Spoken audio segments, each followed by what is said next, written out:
Life. My name is Sarah Yee, and I am in Eastern Burma House Church, shepherded by Tony and Hang Lung. Experiencing God, both the class and the book, have been a big blessing in furthering my walk with God. When starting the class, I honestly was not sure what the topic was,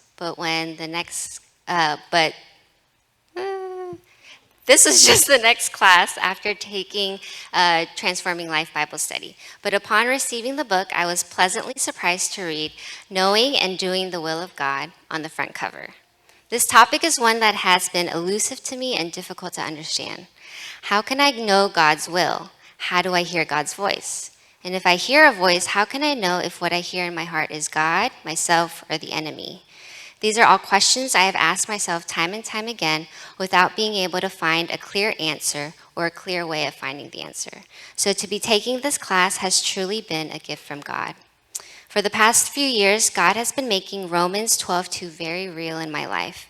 It says, "Don't copy the behaviors or customs of this world, but let God transform you into a new person by changing the way you think." Having one foot in the world and one foot with the Lord for so many years, I see that so much of the way I think has been contrary to what God teaches in the Bible. The worldly way I thought motivated unhealthy actions. And one of those thoughts was that the downtime I had after the kids were asleep was my own to do with it as I pleased. This meant hours of scrolling on YouTube, looking at absolutely nothing of value, and binging on a ton of Korean dramas, until one lesson in the book convicted me. It said, to know and do God's will, you must deny self and return to a God-centered life. I understood then that my downtime was not my own, but God's, to do what He wanted with it. And in order to give that time back to God, I would have to deny myself by not watching YouTube or Korean dramas anymore. This has been difficult because without realizing, I had become dependent on them as a source of comfort. But if I want God to make my life fertile ground for God to work in and to do His will, I need to get rid of things that are not life-giving.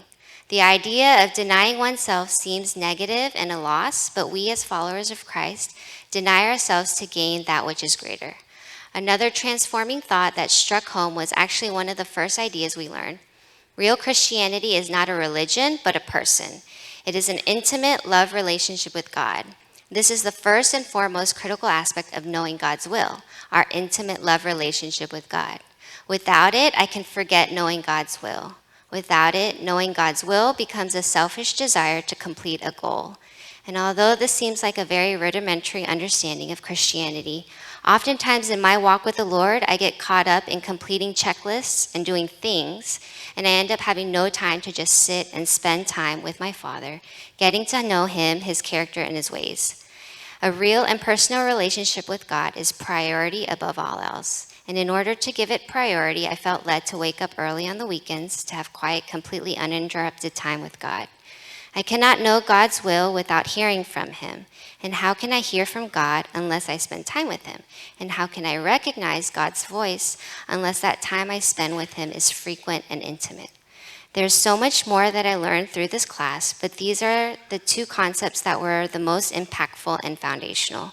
I'm so thankful to God for bringing me into this class, for the book's authors, Henry and Richard Blackaby and Claude King, for knowing and doing God's will, so that people like me can benefit from their years of godly wisdom, for David Lim for teaching this class with vulnerability and discernment, and for my fellow classmates June and Janet for their honesty and fellowship.